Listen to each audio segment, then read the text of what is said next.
El violonchelo es un instrumento que pertenece a la familia de cuerda frotada.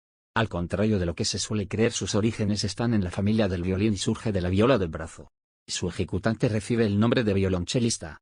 El cello, como también se le conoce, se encuadra en el grupo de instrumentos fundamentales de una orquesta, y está considerado como uno de los instrumentos de cuerda que más se parece a la voz humana. En el siglo XVI Andrea Amati diseñó la que se conoce como familia del violín, estandarizando la forma básica, el tamaño, la medida, los materiales y los métodos de construcción.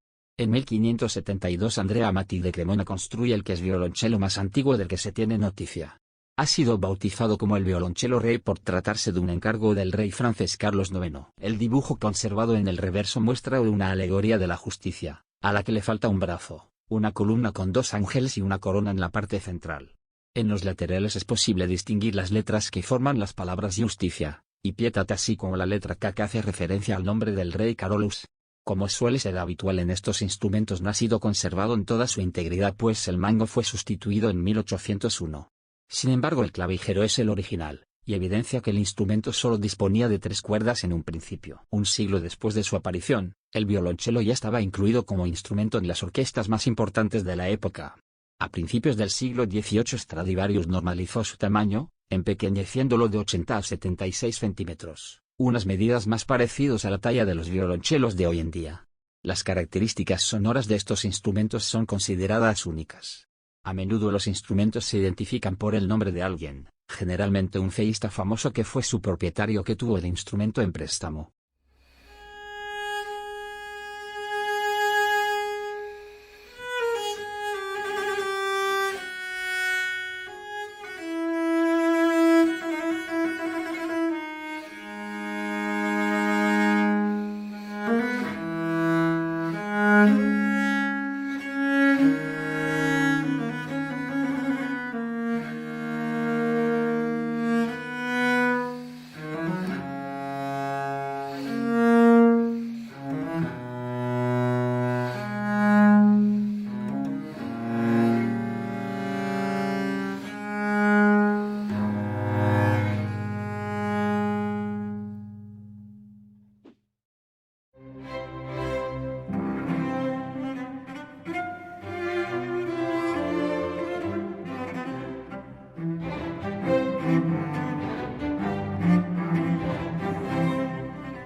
A partir del siglo XIX el violonchelo evoluciona hasta llegar a ser el instrumento que conocemos en la actualidad.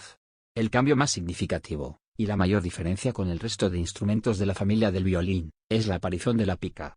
Se trata de una barra, al principio de madera, hoy de metal o fibra de carbono principalmente, que permite apoyar el instrumento en el suelo, y liberar al instrumentista de sujetar a este con las piernas. Su aparición permitirá al instrumentista ampliar el registro notablemente y contribuirá al desarrollo de la técnica. Esto llamará la atención de los compositores de la época, dando lugar a la que se conoce como la Edad de Oro del violonchelo. Durante estos años, se componen algunos de los más grandes conciertos de la literatura feística. A lo largo del siglo XIX, todos los grandes compositores, Schumann, Brahms, Dvorak, compusieron conciertos para violonchelo. Además, su repertorio se enriqueció con un gran número de obras camerísticas. Es también en esta época cuando se consolida como el tercer instrumento más numeroso de la orquesta. Durante el siglo XX los violonchelistas consiguen aumentar el registro del instrumento, llegando a competir en brillantez con el violín. Se utilizan diversos tipos de picas con el objetivo de conseguir un mejor sonido, intentando que la mano derecha esté en una posición más natural, y que la izquierda pueda desplazarse mejor por el diapasón y conseguir notas cada vez más agudas. A todo esto contribuyó de manera notable la aparición de las cuerdas metálicas. El desarrollo de la técnica como fundamento de la interpretación se eleva a cotas nunca antes alcanzadas. Esto se aprecia al escuchar las grabaciones que nos han dejado los intérpretes de principios y mediados de este siglo y las comparamos con las que hay de finales del XX y principios del XXI. En el siglo XX los grandes compositores siguen escribiendo mucha música para el instrumento.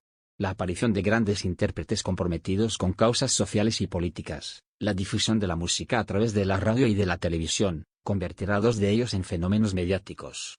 Así sucede con Pau Casals, que redescubre las suites de Bach para cello solo, quien se sitúa frente a la dictadura franquista, y con Rostropovich, a quien su posición política en la antigua Unión Soviética le conducirá al exilio. Durante el siglo XX las mujeres se incorporan a la interpretación del instrumento, algo que no había ocurrido antes, ya que, además de los prejuicios existentes hacia las instrumentistas, no estaba bien visto por la sociedad la postura que había que adoptar para tocar el violonchelo. Natalia Sajovskaya, ganadora en 1962 de la primera edición del prestigioso premio Tchaikovsky, y a Clint Dupree y Natalia Goodman son solo algunos ejemplos.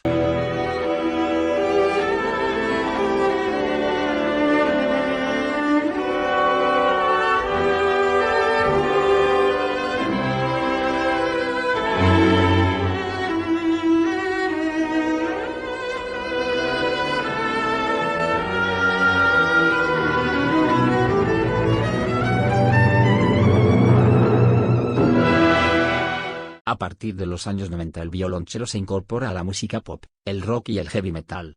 Muestra de ello son el cuarteto finés Apocalíptica o el dúo formado por los croatas Lukas Ulick y Stjepan Hauser. Igualmente, el violonchelo tiene un papel destacado en multitud de bandas sonoras. A excepción de la pica, la morfología del cello es similar a la del resto de instrumentos de la familia del violín. Comúnmente nos referimos a sus partes como si se tratara del cuerpo humano. Así, en la parte superior se encuentra la cabeza, con la voluta y el clavijero. A continuación nos encontramos con el cuello, conocido como mango o mástil, en cuya parte superior se sitúa el batidor, que une la cabeza con el cuerpo del instrumento. En él destacan la tapa y el fondo, los aros o costillas que unen ambas partes, y, sobre la tapa, el puente. Debajo de este, ya en el interior del instrumento, se encuentra el alma. Las cuerdas van sujetas por un extremo a la cabeza y por el otro al cordal, pieza en la que se encuentran los tensores, que sirven para tensar la cuerda y corregir las pequeñas desafinaciones. A su vez, el cordal se encuentra sujeto con un lazo metálico al tapón, pieza que cubre el orificio por el que se desliza la pica. Es una parte ajena al instrumento en sí, pero imprescindible para poder tocar. Se compone fundamentalmente de una baqueta de madera, y de un manojo de crines de caballo. Los dos extremos se denominan punta o cabeza y talón. Para que pueda cumplir su función es necesario aplicar resina a la mecha con regularidad. Esto permite a las crines adherirse a la cuerda lo suficiente para hacerla vibrar. La mecha del arco es la parte de este que está en contacto con las cuerdas, por lo que tiene mucha incidencia en la calidad del sonido. Se trata de pelos de caballo cuya tensión es adaptable a las necesidades del instrumentista gracias a un ingenioso mecanismo. El número de crines empleadas para encerrar un arco de violonchelo suele rondar las 220. La vara se fabrica tradicionalmente con madera de Pernambuco o con madera que presenten características de densidad y de flexibilidad similares como el masaranduba. También se puede fabricar a partir de fibra de carbono u otro material sintético. La barra del arco moderno es de forma convexa, el arco barroco tiene una forma cóncava. El árbol de Pernambuco es una especie perteneciente a la familia de las leguminosas. Crece en los bosques húmedos de Brasil, tomando su nombre de la región de Pernambuco, en la zona centro-este del país. Se trata de un árbol de crecimiento lento, que puede alcanzar una altura de 10 a 15 metros. En arquería se han empezado a utilizar otras especies como el P, la masaranduba o palo de Brasil y el granadillo. La placa es una pequeña parte que se le agrega a la cabeza al arco. Permite recubrir el punto de entrada de la mecha. Tradicionalmente era de marfil, aunque ahora se emplean materiales menos costosos. El cuero recubre la barra donde sujetamos el arco. Sirve de protección a la vara y le procura mayor comodidad al instrumentista.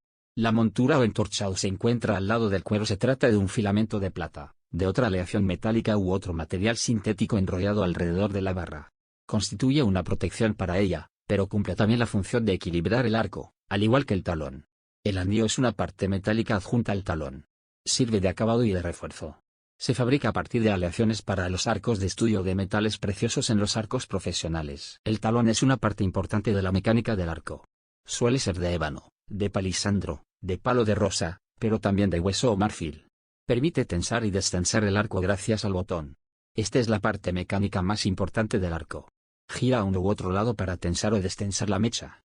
En la cabeza se encuentra la nuez, una pieza de ébano con adornos de nácar para sujetar las cerdas. Y, en la parte interna, el tornillo, que sirve para regular el grado de tensión de las cerdas.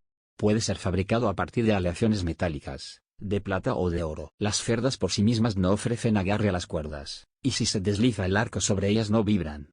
Para que lo hagan es necesario aplicar a las crines una resina llamada pez, Rosinocolofonia. Con ello se consigue que el arco tenga más adherencia a las cuerdas y haga que éstas vibren. Las resinas no son las iguales para un violín, una viola, un violonchelo o un contrabajo. Los primeros suelen utilizar resinas más duras y secas. Por contra, los contrabajistas suelen preferir las resinas blandas. Los violonchelistas usan habitualmente resinas de dureza intermedia. Esto tiene que ver con la de respuesta de las cuerdas. El cello y el contrabajo, de cuerdas más gruesas, plantea más dificultad para que éstas se pongan en vibración rápidamente, por eso necesitan resinas más blandas que ofrecen una mayor capacidad de agarre. De igual forma tiene que ver en la elección de la resina el material del que están hechos en las cuerdas. Si utilizáramos cuerdas de tripa es más conveniente una resina blanda. Las de núcleo sintético requieren resinas de dureza media y, por fin, las del núcleo metálico funcionan mejor con resinas duras. A todo esto le influye, además, el clima del lugar donde vayamos a tocar, dado que la humedad y otros factores atmosféricos influyen en el comportamiento de la resina. La tapa de la caja de resonancia suele estar construida con madera de abeto.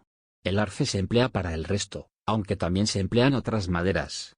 Los violonchelos de baja calidad están fabricados con laminados, y ya se han construido violonchelos en materiales compuestos como la fibra de carbono. El puente es una pieza de madera, normalmente de arce, que se posiciona perpendicularmente entre las cuerdas y la tabla armónica del instrumento. Transmite las vibraciones a la madera y, por lo general, está hecho de una única pieza, aunque a veces tienen refuerzos. El sonido en un violonchelo es el resultado de las interacciones entre varias partes. En primer lugar, el arco, o el dedo en el caso de que hagamos un pizzicato, al actuar sobre las cuerdas las hace vibrar.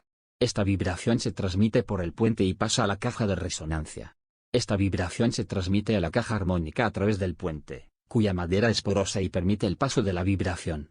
Una vez entra en contacto con la tapa, las ondas se expanden por el interior de toda la caja.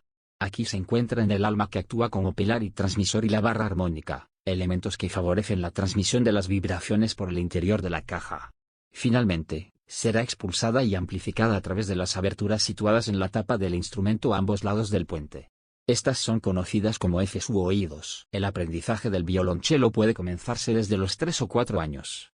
Se suele decir que el violonchelo crece a la vez que el niño o niña, y por ello existen una serie de tamaños estándar a partir de esta edad. Así, dentro de estos tamaños, aunque los hay más pequeños, el más usual es el 1/10, cuya caja viene a medir unos 44 centímetros y medio, mientras que un adulto ha de utilizar el llamado 4/4, que alcanzan los 71 centímetros. Para la compra de un instrumento, el profesor ha de ver al alumno y valorar el tamaño que le conviene.